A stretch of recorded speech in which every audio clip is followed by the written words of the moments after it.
खुशामदीद, मरहबा मेरे प्यारे प्यारे बच्चों। नानी मस्तानी आपके पास आई हैं आज एक नई नज़म लेकर। तो सुनिए प्यारे प्यारे बच्चों, मेरे प्यारे प्यारे नाजरीन और सामीन। बुलबुल का बच्चा।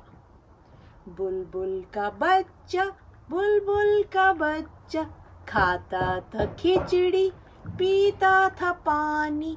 बुलबुल का बच्चा, बुलबुल का बच्चा, एक दिन अकेला मेरे सिरहाने बैठा हुआ था।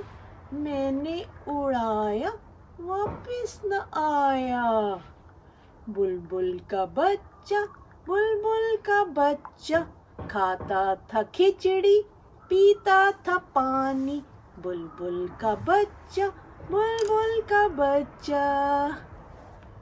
तो प्यारे प्यारे बच्चों, ये थी बुलबुल का बच्चा नज़्म। खुश रहो, खुश रहना सीखो और दूसरों को भी खुश रखो।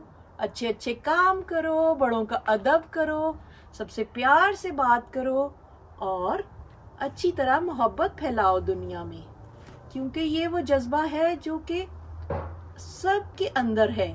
तो इसको जितना भी फैलाएं ये उतना ही बढ़ता है। इसको जितना भी शेयर करें एक दूसरे के साथ प्यार और मोहब्बत को, ये उतना ही ज़्यादा बढ़ता है। तो चलिए फिर प्यारे बच्चों, नानी मस्तानी अब आपसे अलविदा लेती हैं। तो दोबारा मिलते हैं एक नई नज़्म या कहानी के साथ। अलविदा, आदाब।